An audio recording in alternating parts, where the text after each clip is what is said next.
Hey, salut tout le monde, on se retrouve pour la présentation d'une lightbar que j'avais présentée dans une de mes vidéos bon plan. On la retrouve pour environ 30€ sur Banggood, je te mets le lien dans la description si tu veux, j'en mettrai d'autres au cas où si ça t'intéresse, mais avant de commencer, je te rappelle que si le contenu te plaît, n'hésite pas à mettre un petit like et à t'abonner, c'est super encourageant. Je rappelle aussi que je fais gagner un jeu, la dernière partie du code est dans la vidéo, donc le code viendra à un moment aléatoire dans la vidéo. On va commencer par le déballage et la présentation de la lightbar. Ensuite, on va voir les avantages de ce petit gadget et on terminera sur ce que j'en pense. Alors le packaging de cette lightbar est vraiment simple, hein. On retrouve ce qu'on a besoin, c'est-à-dire la barre lumineuse, son support, son alimentation qui est en USB type C. Je trouve ça vraiment bien, je m'attendais à retrouver un micro USB ou une connectique un peu vieillissante, mais au final on a de l'USB type C et c'est vraiment pas mal parce que si tu perds le câble pour je ne sais trop quelle raison, et tu pourras le remplacer assez simplement. On retrouve aussi une télécommande.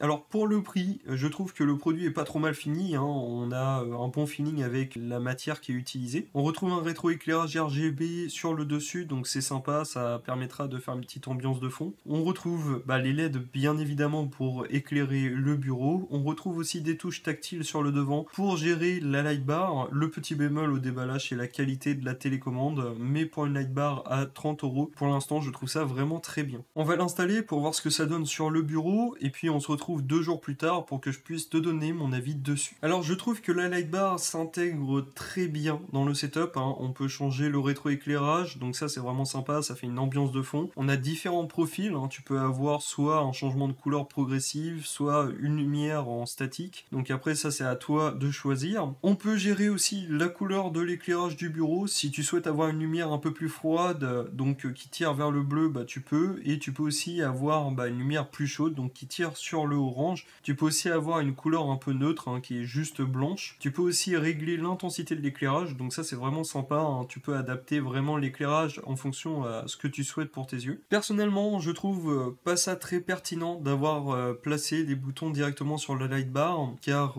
dans mon cas, je suis assez éloigné de mon écran, donc je n'ai pas un accès direct à la lightbar, hein. Je touche même pas l'écran si je tends le bras vers l'avant. Donc au niveau accessibilité, bon, je trouve pas ça terrible, mais ça peut être toujours un plus si tu perds la télécommande. Et le petit bémol aussi d'avoir positionné des boutons dessus directement, c'est que au fur et à mesure, je pense que si tu appuies un peu trop fort, tu vas désorienter la lightbar, et donc tu n'auras plus l'éclairage que tu souhaitais avoir dès le début. On va passer du coup sur les avantages d'avoir une lightbar dans son setup. Alors de 1, c'est bien évidemment pour le confort de tes yeux, hein. Personnellement, j'ai toujours passé mon temps devant un écran sans autre source de lumière, et après avoir utilisé cette lightbar, je trouve que ça fatigue beaucoup moins les yeux. Au début, je trouvais ça un peu perturbant, mais on s'y fait vraiment très vite. Le second avantage, c'est au niveau de l'ergonomie. Alors il y a pas longtemps, j'ai investi dans un support d'écran double pour gagner de la place sur le bureau, donc rajouter une simple lampe avec un pied et tout ça, ça aurait repris la place que j'avais gagnée. Là, la lightbar, elle est directement posée sur l'écran, donc c'est parfait. En plus, on ne voit pas le câble d'alimentation, ça prend pas de place, donc